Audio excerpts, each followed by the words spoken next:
The dynamics of the front line, the dynamics of the evolution of technologies do not favor offensive action, and it works both ways. It's a good example, good evidence that Putin is living in his own world, because there won't be a major breakthrough along the front line. Before we start, we are looking for 4,000 new members, and if our reporting matters to you, consider becoming one. Link in the description below. I would like to start with a battlefield situation, and Ukrainian officials and more recently the Pentagon said that Ukraine has retaken around 400 square kilometers of land, which was under Russian occupation. And could you explain how significant is this achievement in a broader context of the war? Does it meaningfully change anything on the battlefield? It's quite a significant development, given the fact that advancing overall is quite complicated right now, given proliferation of surveillance means, attack means. Definitely it's not something that's going to change war decisively in Ukrainian favor. But if you're talking about tactical dimension, it's exploitation, the downsides of infiltration, because last year we talked quite a lot about the advantages of infiltration, how it works to counter Ukrainian drone wall.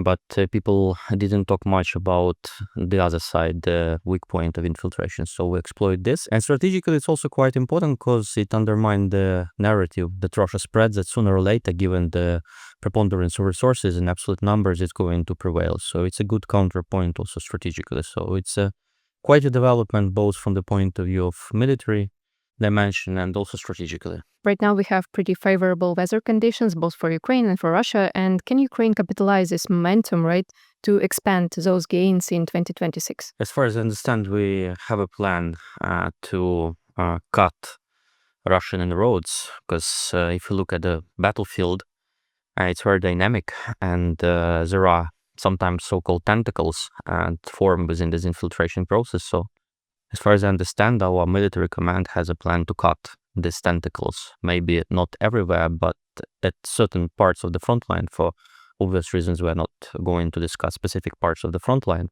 But overall, the plan is to exploit this downside, this weak point of Russian infiltration tactics, and to, as it's said in official military language, to improve tactical situation, basically to cut these tentacles where conditions are proper, and with this maybe to make Russians play our games and by our rules, so to make them to redeploy their forces instead of being forced by Russian active advances to redeploy our forces. So we have quite a good chances, quite a good background to do this tactical improvement of the situation. According to the Pentagon's recent report, the territorial gains were possibly in large part because Russia lost access to Starlink.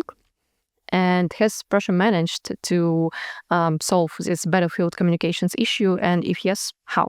It's one of the factors, but I don't think that we should just pin down the success of Ukrainian defense forces just for the Starlink, because we had the first example of countering this Russian infiltration tactics around Kupiansk in November last year, where Russians still had access to the Starlink. So the story is a more complex one.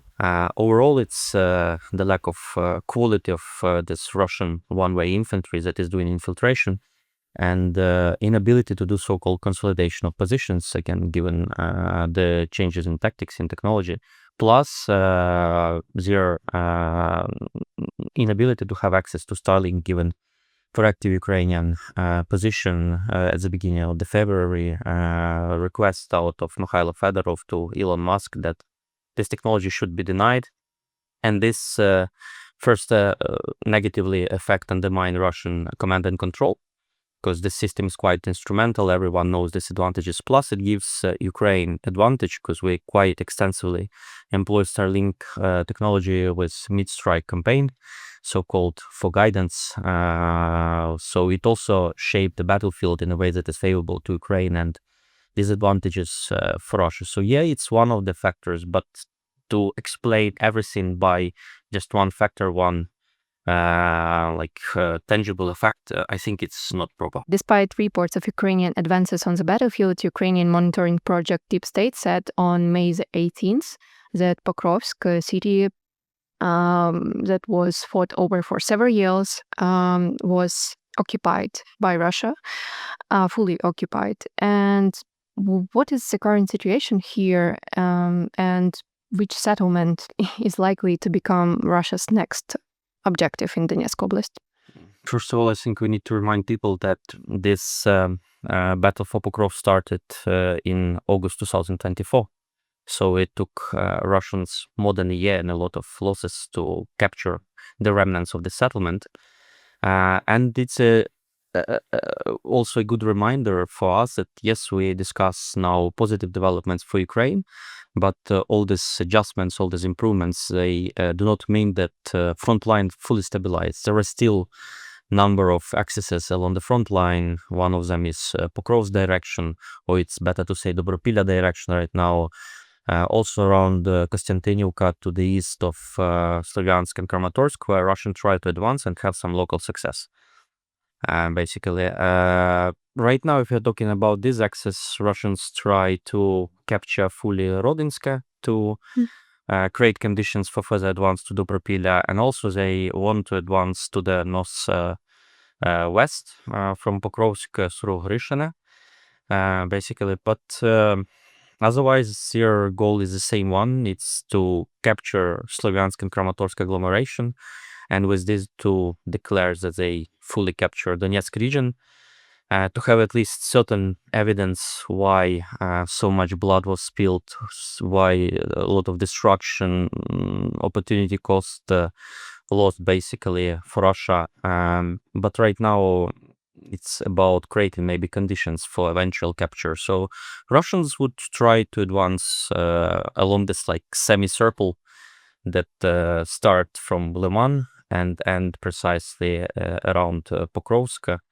And if they have success, like in southern part of it, they are going to reinforce this part. If in other parts, they're going to reinforce this part. So right now, they are quite flexible, I would say, how they would try to advance to environs of Slavyansk and Kramatorsk agglomeration. Ukraine has been defending Pokrovsk for such a long period of time. Has it backfired Ukraine a bit? It's a good context which highlight bigger problem, because during this big war, large-scale aggression of Russian Federation, we had a number of instances where there was a debate when to withdraw, and there were political considerations and military considerations. So when you fight on your own territory, withdrawing is always difficult, especially when this is a settlement is strategic. So it's a good cautionary tale for people who comment about this war, maybe not to overuse this objective freely, because if you say the settlement is strategic, you basically corner Ukrainian political and military leadership in certain sense. But simultaneously there are military considerations, and when it becomes extremely complicated, because it's always complicated right now to do logistics, reinforcement, medical evacuation, you need to withdraw, because the price of sustaining your current position would be bigger than any like military advantage, basically. So probably like this episode of the big war would also be hotly debated, like defense of Bakhmut, for instance. So whether or not at certain point we should have withdrawn earlier. But overall, again, I think it's like a telling example for everyone to consider that military leadership always and political leadership always need to reconcile political and military considerations, and we shouldn't corner leadership with freely using adjective strategic. This spring, discussion intensified around the topic of humanitarian crisis in Aleshki, in the Russian-occupied part of Kherson Oblast. And although Ukraine managed to recapture Kherson in 2022, it's still like a big issue to recapture territory on the eastern part of the Dnipro River. What resources and battlefield conditions would be necessary to conduct this kind of operation to get to these territories, actually? Overall, the dynamics of the front line, the dynamics of the evolution of technologies that do not favor offensive action. And it works both ways. So when Russia tried to advance, it works in Ukrainian favor, but it also decreased to almost zero current chances to liberate major sources of the territories, especially when we are talking about crossing of the major river barrier, which is Dnipro. We actually tried to do some springboards at the end of 2023, beginning of 2024, but obstacles to broaden this small chunks of territory liberated were insurmountable. So we were eventually forced to withdraw. And again, it's another episode hotly contested, hotly debated. So whether the price, military and human lives, was worthy of this action, but it demonstrated that crossing rivers is a really challenging task with constant surveillance, constant strike. You basically need to nullify these two capabilities, and also need to have a command of the air to do this very daring thing, which is the crossing of major river and then trying to liberate your lost territories. Actually, Ukrainian plan of 2023, it envisioned that the major axis of advance would be Melitopol and Berdyansk, and then, only then, if we are successful, it would be complemented with some amphibious action with crossing of the river, and it explains why Russians preemptively destroyed Kakhovka Dam to undermine this plan.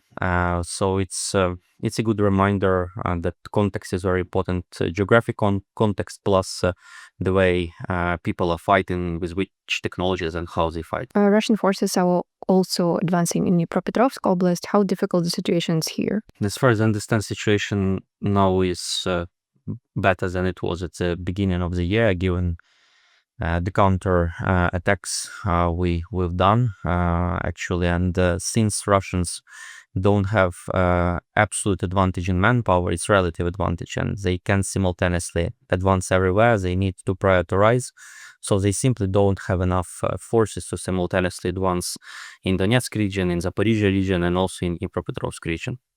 So does it mean that Russia will mobilize more forces soon? It's a good question, because for more than 3 years, we debate whether or not Russia would dare to call another open mobilization. There is still an option, and we need to take it into account and proceed from the worst case scenario. But as far as I understand, the risks, political risks for official regime, they are bigger than the advantage of any open mobilization. So they would try to postpone this decision to the fullest possible extent, given the political risks for the regime. There are a lot of discussions about killzone. So how does it look like today, and how large is it, and how might it change in the future? There is a broad tendency to increase the range of attacks. Like the situation of attack means surveillance means tend to grow. It depends on what part of the front line we are talking about. So the chances to be fixed and destroyed within 15 kilometers from the notional ground zero is almost 100%. And then as far as you go from this 15 plus kilometers from the ground zero, so the chances decrease. But right now, both wind type attack UAVs, FPV with optic fiber guidance, they tend to attack targets like 40-50 kilometers. Plus, we see Ukrainian mid-strike campaign intensified at the ranges of 100 plus kilometers. So this tendency of the fact that frontline area they become non-existent. So this difference it tends to intensify. So the front line and the kill zone tend to increase, and thus we constantly do engineering preparation of positions. So Ukrainian engineering troops and special transport directorate, they place this nest around the major roads, because this threat of being targeted even the range of 30-40 kilometers plus is quite big one. And considering this fact, Commander-in-Chief Alexander Syrsky has spoken about rotation on the front line, rotation of troops who are directly on the positions. And according to an order signed in April, troops may not remain in position for more than 2 months, and the withdrawal and rotation process must be completed within 1 month. So, considering everything that you said before, is this like even possible to do these rotations right now? Rotations are indeed complicated. Again, because of the constant surveillance and constant strikes. This problem isn't new. It was evident in 2025, but this year it became evident to wider audiences. So now it's hotly debated in the media, and that kind of order was a response to a number of accidents where it became obvious that troops spent on a ground zero in this so-called foxholes more than half a year. Basically, but technically it's difficult to do, and I think that we are going to dispense with infantry on the ground zero at all, sooner or later. First, military utility of these people is close to zero right now. They do not pin down with fighting Russian advancing troops. Their major purpose is just to highlight the presence and for the leadership to understand where this notional front line is. Plus, it took so much of resources to get them there, to sustain them there, and get out that I think we are going to dispense with them. Yes, people would still be present near the front line, but probably we would have some kind of reserves that would be moved from the rear to the front line to respond to Russian infiltration, to protect UAV operators, to do so-called screening. Because right now, if we keep with these troops, it's technically difficult to rotate them, and it consumes so much resources to sustain them, and military utility now is close to zero. So I think that would be the way our tactics evolve. My next question was actually how close are we to a point where only drones, not infantry, will operate inside the kill zone. And I recently talked to one of the manufacturers of ground robotic systems, and he told me that we are extremely close without specifying was he talking about months or even days. In your opinion, how close are we? Actually, there are more and more incidents where unmanned ground vehicles, they actually perform the combat functions, not only support functions, but combat functions. With this rate of evolution of unmanned ground vehicles, I think in the second half of year, these incidents would multiply, where robotic platforms would be the first line of defense, and only then humans would be the second line of defense within this tactical depth, so-called. So we are moving in this direction, and quite quickly. This interview was made possible by our readers, and we need 4,000 more to keep telling Ukraine's story from the ground. Join us, link in the description below. Before turning to one of our audience's favorite topic, deep strikes of Ukraine into Russia, I'd like to address another issue, mid-strike systems. First, could you please explain how these mid-strikes are carried out in first place, and what types of weapons are typically used, and what kinds of targets does Ukraine usually strike at those distances? To determine the target, we use different kinds of reconnaissance means. So it's both optical intelligence, but it's also electronic intelligence, and might be even human intelligence. So that's always a combination of different kind of intelligence, because you need to verify the target. You need to guarantee that if specific weaponry is used, then your chances for success are a good one. And then we use mostly now it's actually a kind of UAV that evolved from the strategic strikes. So we have a case where you can use a platform that was designed for original goal of strikes above 500 kilometers at the range of from 20 to 300 kilometers.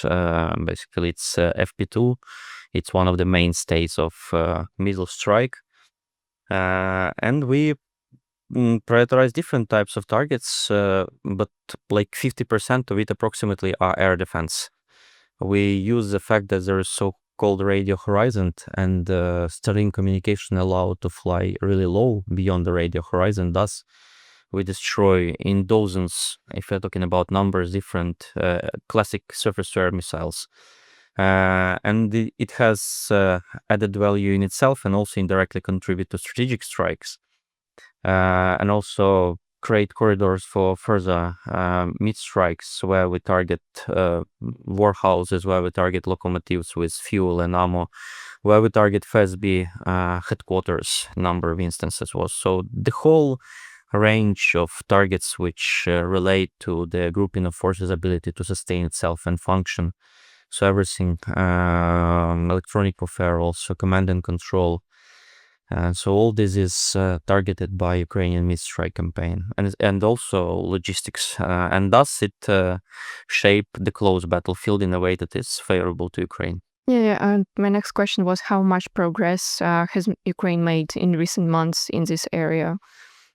Quite a huge progress, because before like beginning of this year, we mostly rely on kamikaze UAVs that were looking close to Russian Landsats, and they has also limits of the range, because usually it was less than 100 kilometers. Now we can target Russia 100 kilometer, 150 kilometers, 200 kilometers. So this campaign intensified again. Every 2 weeks, it's 20-30 different targets verified again, proved that we destroy along the front line in southern Ukraine and eastern Ukraine.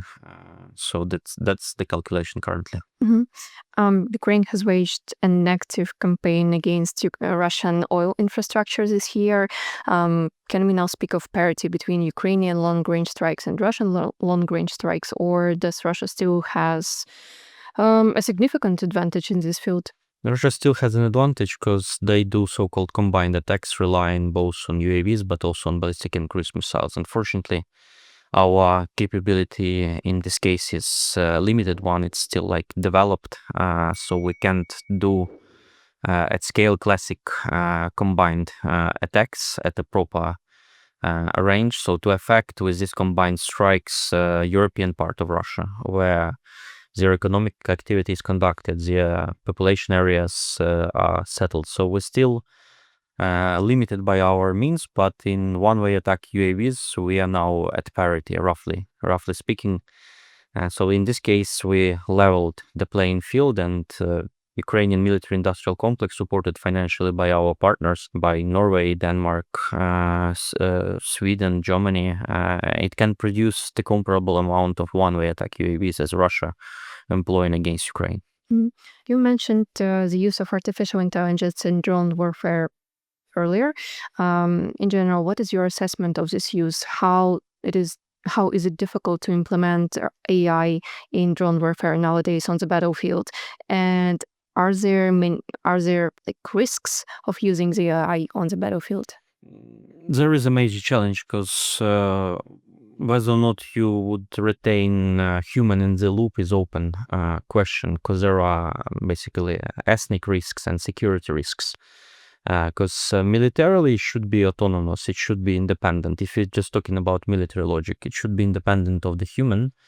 And when you are operating with a deficit of humans, so more you do the swarm at bigger scale, the better for you. So militarily, it should be without human. But in terms of the ethnic threat, there is debate. In Western countries, they want to retain human as the one that decide whether or not there is a strike. Basically, now, as far as I understand, it's only experiments, and we're still a bit far away from classic swarms of a lot of UAVs employed simultaneously. So it's at best some guidance at the terminal phase that is done right now. It's not swarms employed by one operator, and even if it would be swarms, we still need to retain human in this process. In late May, Volodymyr Zelensky warned of another Russian offensive in the north of Ukraine. A lot of experts are skeptical about it. So does Russia have a capability right now to open a new front in the north? As far as I understand, different scenarios are debated and assessed. President mentioned 5 different scenarios, but probably the ones that might be realized, not the larger scale. Because if Russia indeed had some spare capacity of troops, there is already an ample opportunity for them to employ it along the current front line. But whether they would attempt to pin down Ukrainian forces elsewhere, there are high chances for this. Because actually in 2024 they did it around Kharkiv, second offensive. In last year they did it around Sumy at the end of May, at the beginning of June. And unfortunately, there are some chances that there would be some local activity along the border in Chernihiv region, for instance. We can't exclude this from the Bryansk region of Russia. Because getting Belarus involved, it carry additional risks. So the surest way it might unfold is through some cross-border activity of the Russians in Bryansk region. But they don't have enough manpower to simultaneously pin Ukrainian forces and deflect a major chunk of Ukrainian forces from southern and eastern Ukraine and then to advance in southern and eastern Ukraine. Again, they have an advantage of manpower, but it's relative, it's not absolute.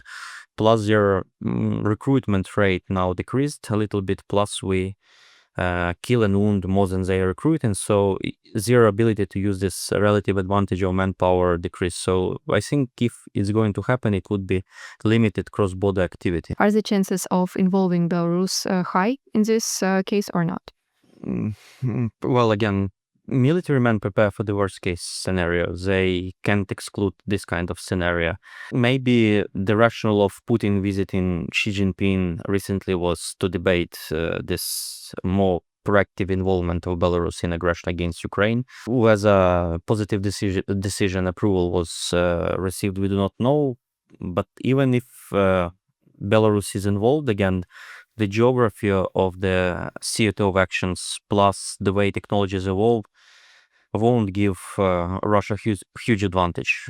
Plus politically, it would be risky for Lukashenko because right now he's trying to do a kind of balancing act.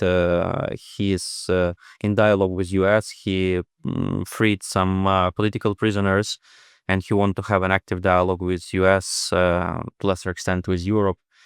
And all these chances for dialogue would evaporate if he is involved in this kind of stuff. Plus, then limits of Ukrainian action towards Belarus would be lifted.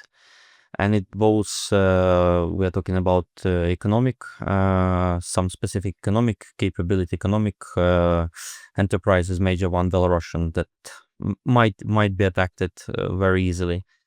Plus, it's political because the fact I don't think that it's a coincidence that the leader of Belarusian opposition, this opposition head of the state, Tsikhanovskaya, visited Kyiv. So it's not a coincidence. It's a good example that you can try to counter this threat you have not only in military way, but also in a political and in diplomatic way. So we're doing our best to ensure that Belarus is not involved actively in aggression against Ukraine, because in certain sense they become complicit already in aggression against Ukraine when they gave their territory in 2022, when their airspace is used from time to time to attack Ukraine, or some equipment is installed on Belarusian territories that help guide certain UAVs, basically. So in certain sense, it's already complicit in aggression, but we do our best to limit this involvement of Minsk. Mm-hmm.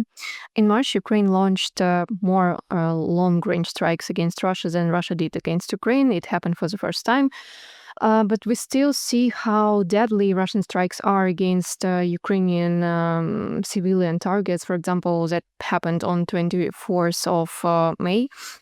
How severe is Ukraine's current situation, shortage of air defenses right now? And what steps could realistically be taken to address it? It's a good reminder that even when you make a progress in air defense, it's never 100%. So we made a huge leap forward in air defense by means of interceptor UAVs. They still do not a majority of the interception, but like 30-35% overall, if we're talking. Again, there is a problem of the so-called natural advantage of attacker. You never know the trajectory of the flight next time. And we strengthened defenses in Chernihiv region. It's quite visible by recent attacks. They were actively countered, but they can be bypassed through central Ukraine, for instance. So there is still a problem, and it's more problem of defense against classic means of attack, against ballistic missile, cruise missile, and unfortunately, this is a major concern for Ukraine, a major headache, because every second statement by Zelensky now is dedicated to anti-ballistic missile defense, because we anticipate a competition for interceptor missiles, given the consumption during US-Iran war, and there is no simple solution. So at best, we can alleviate this competition, but not guarantee that every one ballistic missile launched against Kyiv or other urban area would be destroyed. And it's a good boost for Ukraine to start, maybe jointly with our partners, some work to develop indigenous anti-ballistic missile defense. It's a long-term project, but probably we should move in this direction. Can interceptor drones, as of now, fully cover the need of shooting down long-range Russian Shaheds? And is there any chance that these interceptor drones will evolve in the future and maybe even will be able to shoot down missiles, for example? In certain cases, they can shoot down missiles, especially if it's like intermittent courses, so-called. So it can be done if you know the trajectory for sure, but you need to create certain conditions. In terms of interceptor UAVs, it's again good reminder that it's very human intensive stuff right now. So we need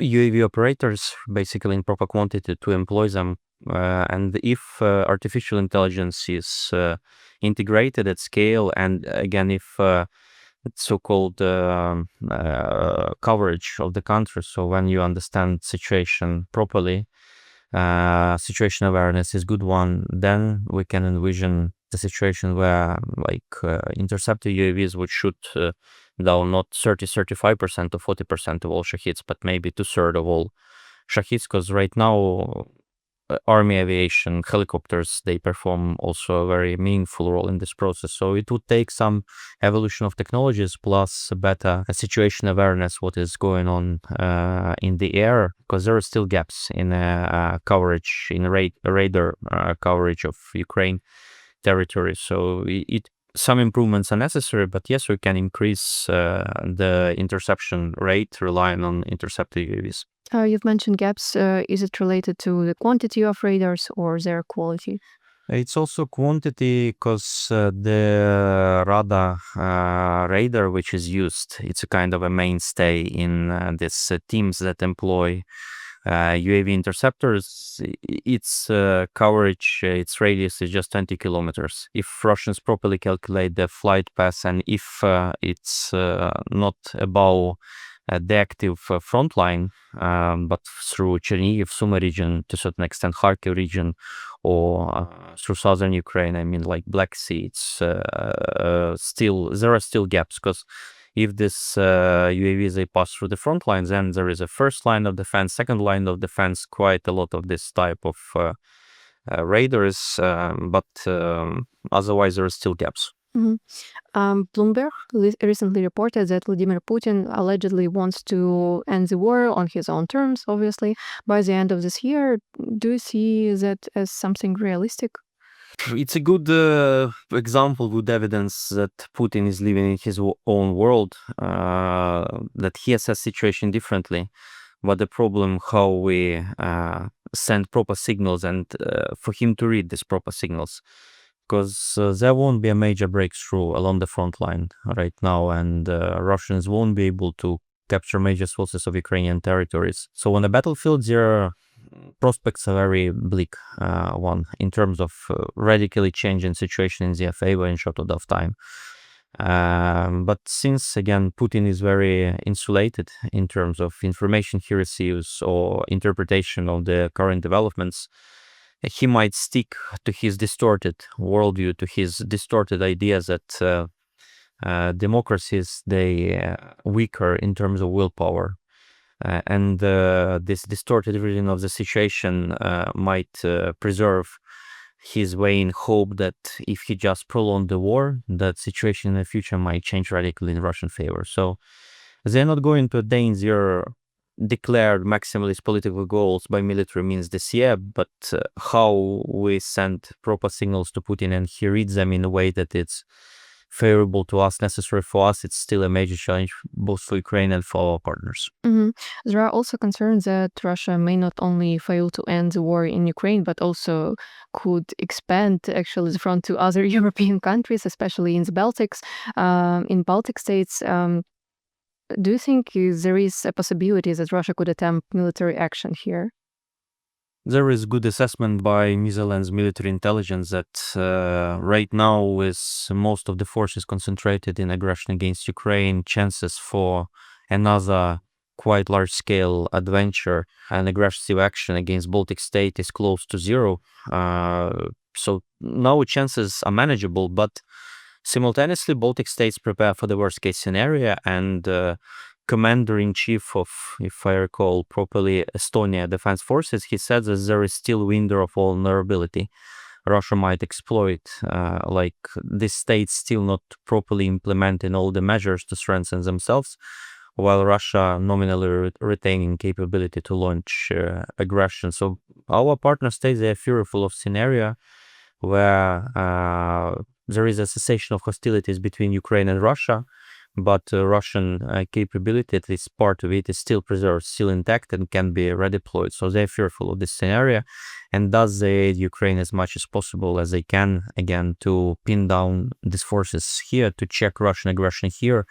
And Baltic states also proceed from the assumption that Ukraine is their first line of defense, not themselves are the first line of defense, but successful Ukrainian defense is a guarantee that they are never attacked. Are Ukraine and Russia both ready, prepared to continue fighting for several more years? Several more years, it depends precisely how many years we're talking about. So the biggest interstate war after 1945, it was the Iran-Iraq War. It lasted 8 years. And in certain sense, it resembled our war because neither side was able to decisively turn the situation in its favor militarily. So it was a stalemate. It was very fierce positional fighting. So it's a fifth year of such an intensity. So unfortunately, Russia still has this capability to sustain fighting for some time. We also have capability to sustain fighting. Hopefully it won't last 8 years. But there are also limits beyond which states can't wage wars. States can't wage war indefinitely, because when you wage war, you are basically sacrificing your own future. You underinvest in your social development, economic development, infrastructure, everything basically. So there are certain limits beyond which you can't wage this intensity of war, but how long it's going to last is very difficult to say. Probably for this year, for the end of this year, the beginning of the next year, there are slim chances that Putin accept the fact that he can't decisively turn the tide of the war in Russian favor. Ukraine was in the so-called frozen conflict state before, when the war started in 2014. Do you see any signs right now of Ukraine to end up here as well? Actually, there are like solid chances that this war is going to end with another framework that would just freeze the current front line. And the Ukrainian state last year a number of times signaled this opening for just freezing the front line. When Zelensky said it was probably October or November of 2025 that front line should be the starting point of negotiation, it's like the most direct statement he can make in terms of being ready to freeze the conflict line if other side is ready. The problem is that Russia is not ready. In certain sense, they are cornered because they lost quite a lot. They sacrificed quite a lot. I mean, Putin, and he can't easily just agree for another freezing because he need to demonstrate something for such rate of losses, as though they were not able to even conquer Donetsk region in this time framework. So for Ukraine, it won't be an ideal framework, but we are now talking about such a framework where Ukraine is not going to sacrifice its security and sovereignty. Because unlike 2014-15, Russia is asking first for major territorial concessions when they claim some territories but are not able to conquer them, plus major geopolitical concessions. And the Ukrainian goal is to guarantee that Russia is not able to dictate these terms, while recovering temporary lost territories in short order of time is also quite difficult for Ukraine to envision.